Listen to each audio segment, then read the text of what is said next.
بسم اللہ الرحمن الرحیم رب اشرح لی صدری ویسر لی امری واحلل عقدۃ من لسانی یفقہوا قولی۔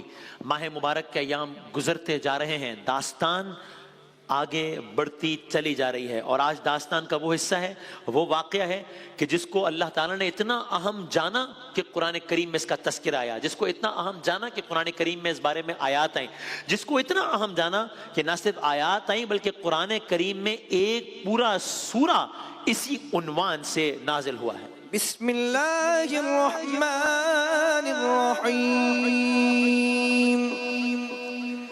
الم تر کیف فعل ربک باصحاب الفیل۔ سبحان اللہ، تم نے دیکھا نہیں کہ تمہارے رب نے الم تر کیف فعل ربک باصحاب الفیل، تم نے دیکھا نہیں تمہارے رب نے ہاتھی والوں کے ساتھ کیا کیا؟ یہ آپ کی خدمت میں عرض کرتے ہیں۔ اب تک کا ریکیپ کوئک یہ ہے، یمن کا بادشاہ ہے، خانہ کعبہ ہے، خانہ کعبہ کے مقابلے میں یمن کے بادشاہ نے اپنی عبادت گاہ تعمیر کرائی ہے، اپنا کلیسا تعمیر کرایا ہے۔ یہ چاہتا ہے کہ لوگ کعبے میں نہ آئیں، یہ چاہتا ہے کہ لوگ اس کے کلیسا میں جا کر عبادت کریں، لیکن اس نے کلیسا تو تعمیر کر دیا، بڑی محنت سے تعمیر کیا ہے، اسے بڑی امید تھی کہ جب کلیسا تعمیر ہو جائے گا، کلیسا آباد ہو جائے گا، کعبہ ویران ہو جائے گا، لیکن ناکامی ہوئی۔ تو اب اس نے کعبے پر حملہ آور ہونے کا ارادہ کر لیا۔ تاریخ کا منفرد واقعہ ہے، تاریخ کا ایک منفرد لشکر ہے، اپنی نوعیت کا منفرد حملہ ہے۔ جیسے عرض کیا قرآن کریم میں اس پر ایک سورہ آ گئی اور اس نے اپنے طور پر ایک عظیم الشان فوج تیار کی ہے، لیکن یہ دنیا کی ایک عجب فوج ہے کہ جو اس زمانے کی رسوم و رواج کے مطابق بھی گھوڑوں پر نہیں آئی یا کسی اور سواری پر نہیں آئی، یہ در حقیقت ہاتھیوں کی فوج ہے، یہ ہاتھیوں کا لشکر ہے۔ اس کا عجب غیظ و غضب ہے، اس کا عجب عالم ہے۔ اب جب یہ فوج بڑھ رہی ہے اپنے پورے تمطراق کے ساتھ مکے کی جانب، تو ایک عجب ماحول ہے، فضا میں ایک عجب دہشت ہے۔ ہاتھیوں کا لشکر تیار ہو گیا ہے، ہاتھی تیار ہیں، فیل تیار ہیں، ہاتھی والے تیار ہیں، یعنی اصحاب فیل تیار ہیں۔ لشکر یمن سے چل پڑا ہے، لشکر کی منزل مکہ ہے، لشکر یمن سے جانب مکہ روانہ ہو گیا ہے، بس ادھر فوج جانب کعبہ روانہ ہوئی ہے، ادھر کعبے کے اطراف میں، ادھر عربوں میں ہلچل مچ گئی ہے۔ عربوں کے لیے یہ یوں بھی ایک بڑی منفرد اور مشکل صورتحال تھی کہ وہ ہاتھیوں سے جنگ کے عادی نہیں تھے۔ عرب کے صحرا میں تو گھوڑے پائے جاتے تھے، تو یہ گویا ان کے لیے بالکل نئی صورتحال تھی۔ لشکر روانہ ہوا، یمن کی حدود کو لشکر نے چھوڑا، یمن کی حدود کو چھوڑتا ہوا لشکر آگے بڑھ رہا ہے، جہاں جہاں سے لشکر گزرتا ہے وہاں وہاں ہاتھیوں کی کثیر تعداد اور ہاتھیوں کے پیروں کی دھمک سے ایک فضا میں ایک عجب ماحول ہے، کہیں ہاتھیوں کی آواز سے فضا میں ایک عجب ماحول ہے، یہاں تک کہ لشکر چلتا چلتا اب اپنی منزل کے قریب پہنچنا شروع ہوا ہے، یہاں تک کہ اس لشکر کے سربراہ ابرہہ نے مکے کے قریب پڑاؤ ڈال دیا ہے۔ مکے میں عجب ہلچل ہے، کیوں؟ لشکر آ گیا ہے۔ پہلا کام کیا کیا ہے؟ اس لشکر کے سربراہ نے مکے کے سربراہ کے بارے میں جاننے کی کوشش کی ہے۔ مکے کا کوئی سردار ہے جس سے بات چیت کی جا سکے؟ بتایا گیا ہاں مکے کے سردار ہیں، کیا نام ہے؟ عبد المطلب، سرکار دو عالم صلی اللہ علیہ وسلم کے دادا۔ اب آپ سوچئے کیا منظر ہوگا عرب کے صحرا میں کہ جہاں ہاتھیوں کی ایک فوج ہوگی، اس کو جو لیڈ کرنے والا شخص ہوگا اس نے پوچھا ہوگا، گویا ایک جگہ کے بارڈر پر ایک فوج کھڑی ہے اور پوچھ رہے کہ سردار کون ہے؟ بات کرنا چاہتا ہوں۔ ہاں سردار ہے، کون ہے؟ کیا نام ہے؟ عبد المطلب نام ہے، وہی عبد المطلب جن کی پوری داستان آپ کی خدمت میں ہم نے عرض کی ہے۔ داستان تیزی سے آگے بڑھانی ہے۔ حضرت عبد المطلب آئے، اب سب منتظر ہیں کہ کیا مکالمہ ہوگا۔ فوج کھڑی ہے، وہاں کعبہ ہے، وہاں مکے والے ہیں، یہاں فیل والے ہیں، وہاں اہل مکہ ہے، یہاں اصحاب فیل ہیں، اب کیا مکالمہ ہوگا؟ ادھر ابرہہ ہے، ادھر حضرت عبد المطلب ہے۔ ابرہہ نے اپنا موقف پیش کیا، دیکھو میں تم لوگوں کے ہاں قتل و غارت گری کے ارادے سے نہیں آیا ہوں، مجھے مارنے نہیں ہیں لوگ، साफ सी बात है, मुझे तुम्हारे इलाकों पर कब्जा भी नहीं करना है। भाई फौज इसीलिए आती है ना, मारे कब्जा कर ले, मालो दौलत लूट के चले जाए, इसलिए भी अपनी नौयत की मुनफरिद फौज है। जिसका बादशाह आकर कह रहा है मुझे नहीं मारना बंदे, मैं किसी को मारना नहीं चाहता, मुझे नहीं करना कब्जा तुम्हारे इलाकों में, मुझे नहीं यहाँ पे बादशाहत कर, तुम करो जो कुछ चल रहा है, चलो चलाओ, मैं मेरे अपने अल्फाज में जो सिस्टम चल रहा है, जो कुछ चलता है चलाते रहो, मेरी सल्तनत बहुत वसी है, बस मेरा एक टारगेट है, ये जो तुम्हारा काबा है मैंने इसे ढाना है, नौजुबिल्ला, मेरा इस इबादत गाह से मसला है। मैं आऊंगा, मक्के की हुदूद में आऊंगा, काबे के करीब आऊंगा, इसे गिराऊंगा, चला जाऊंगा, ये तो होगा, मैं इसे ढाने आया हूं। अब आप उस महफिल को जहन में रखिए कि जहां हाथियों की फौज का सरबरा जो काबे के ढाने की बात कर रहा है, और उसके सामने उस कौम का सरबरा बैठा है जो इस मुसीबत से गुजरने वाली है, तो अब लाजिम है कि सबकी नजरें, जब अब्राहा ने अपना मौक़िफ़ दे दिया, अब सबकी नजरें हजरत अब्दुल मुत्तलिब के चेहरे पर हैं, सबकी नजरें उनकी आवाज पर हैं कि how will Hazrat Abdul Muttalib respond to this tense situation, this very tense situation which can go anywhere. Response सुना हजरत अब्दुल मुत्तलिब का, जो रिस्पॉन्ड किया है हजरत अब्दुल मुत्तलिब ने, उसको सुन के दरबारियों को तो छोड़े, बादशाह भी हैरान हो गया। क्या रिस्पॉन्ड किया, अर्ज करते हैं। हजरत अब्दुल मुत्तलिब ने वो माहौल सोची, और ऐसे टेंस माहौल में हजरत अब्दुल मुत्तलिब ने बगैर तमहीद बांधे, बगैर जंग का तस्करा किए, बगैर जंग की तबाही का तस्करा किए, एक बात की, वो क्या,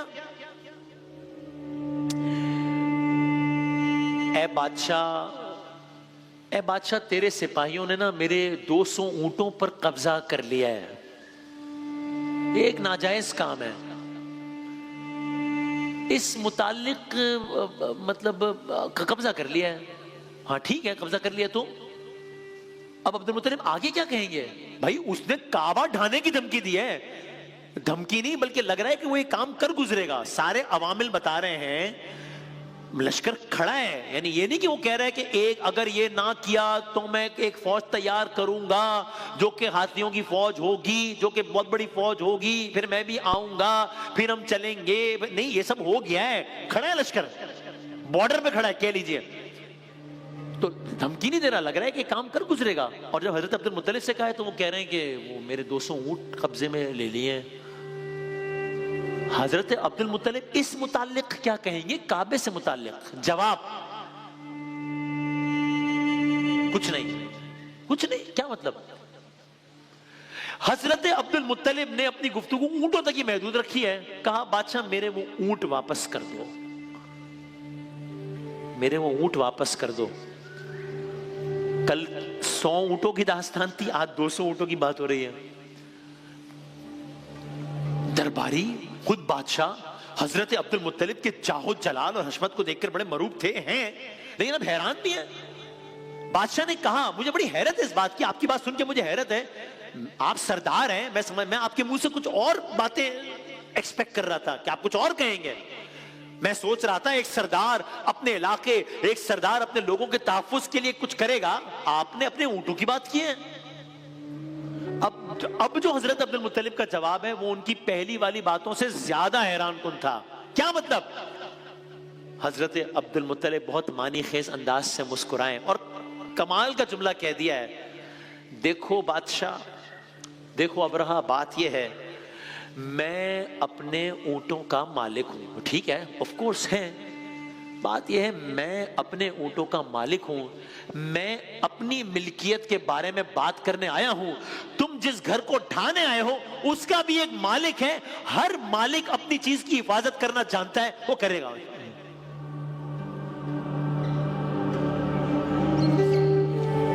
सूरत हाल ने एक नया रुख इख्तियार कर लिया है।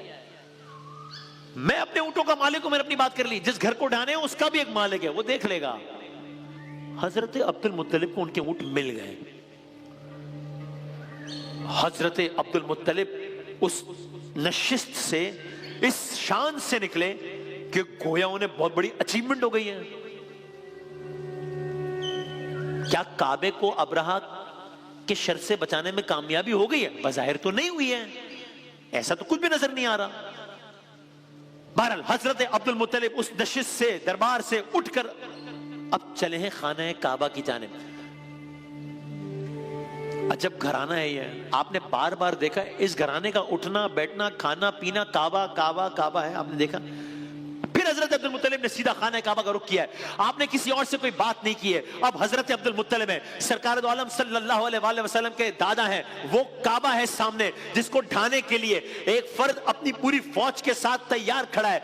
अजब नहीं किसी भी लम्हे फौज आ जाएगी, सब कुछ रोन देगी। अब्दुल मुत्तलिब खड़े हैं, काबे का तवाफ किया है, काबे के दरवाजे पर खड़े में रोंगटे खड़े हो जाते हैं सब कुछ सोच के कि क्या मंजर होगा। अब्दुल मुत्तलिब खड़े हैं, बाहर लश्कर खड़ा है, अब्दुल मुत्तलिब ने काबे का तवाफ किया। हजरत अब्दुल मुत्तलिब ने और काबे के दरवाजे पर खड़े होकर अपने रब को पुकारा है, तू ही इस घर का मालिक है, इसकी हिफाजत तेरे ही जिम्मे है। तू जानता है कि बज़ाहिर अहले मक्का में अबरहा के हाथियों के फौज से मुकाबला करने की ताकत नहीं है। ये अल्फाज इस बात का इजहार था कि अब जंग काबे के मालिक रब्बे काबा और काबे के दुश्मन अबरहा के दरमियान है।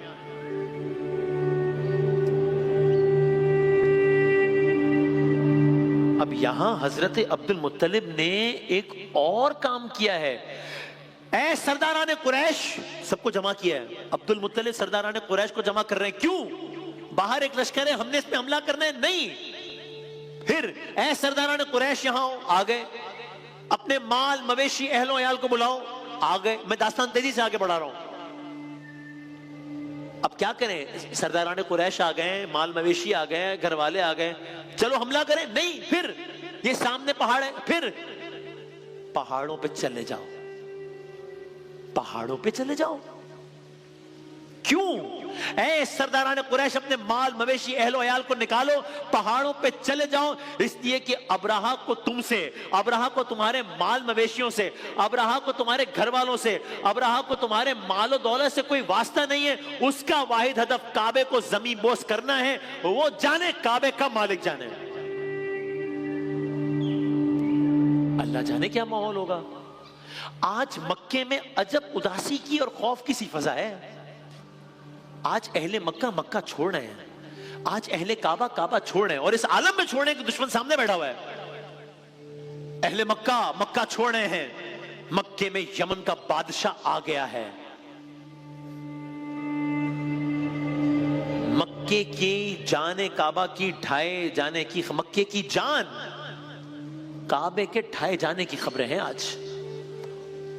और बज़ाहिर ये मामला वन साइडेड है, मतलब भाई दूसरी, मैं अपने अल्फाज में कहूं तो फरीक़े सानी है, मतलब ये तो वॉक ओवर मिल गया ना, तब तो बिल्कुल ही वन साइडेड है, वॉक ओवर है।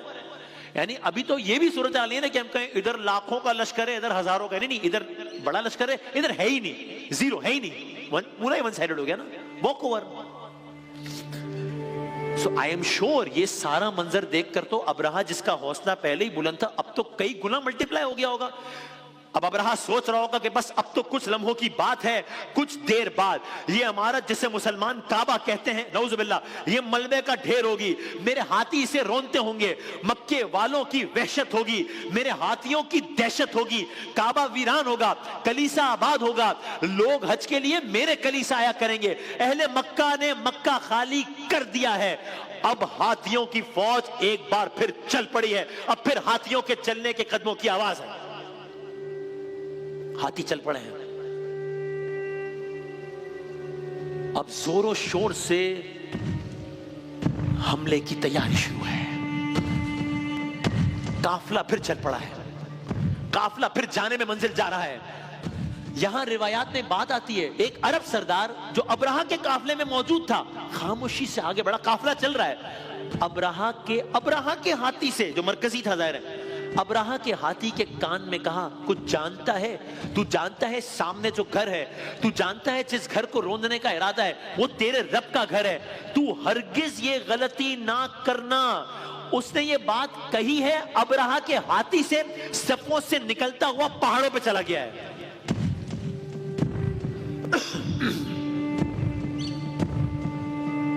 लश्कर चल रहा है, उस अरब सरदार ने बात कही है, उसका ये कहना था, हैरत अंगेज तौर पर अबरहा का हाथी जिसपे खुद अबरहा सवार था, वो हाथी जो फौज की क़यादत कर रहा था, अचानक जमीन पर बैठ गया, लश्कर फिर रुक गया है, हाथियों के चलने की आवाज फिर थम गई है, फिर रुक गई है। इस गैर मुतवक्के हरकत से सब परेशान है। اب حملہ کرنا ایک طرف رہ گیا ہے، سب سے بڑا مسئلہ اس ہاتھی کو اٹھانا ہے. حملہ تو بعد میں ہوگا بھائی. جو لشکر ہے سردار کا، جو لشکر ہے اس سارے قافلے کا، اس کی جو سواری ہے وہ رک گئی ہے، بیٹھ گئی ہے. اس کو ہر طرح سے تکلیف دی گئی، جسم پر زخم لگائے گئے. ہاتھی نہیں چل رہا، لشکر رک گیا ہے. لشکر کعبے کے قریب ہے، لشکر مکہ کے قریب ہے. مکے والے مکہ چھوڑ چکے ہیں، سواری نے چلنے سے انکار کر دیا. اگلا مرحلہ کل عرض کریں گے انشاءاللہ.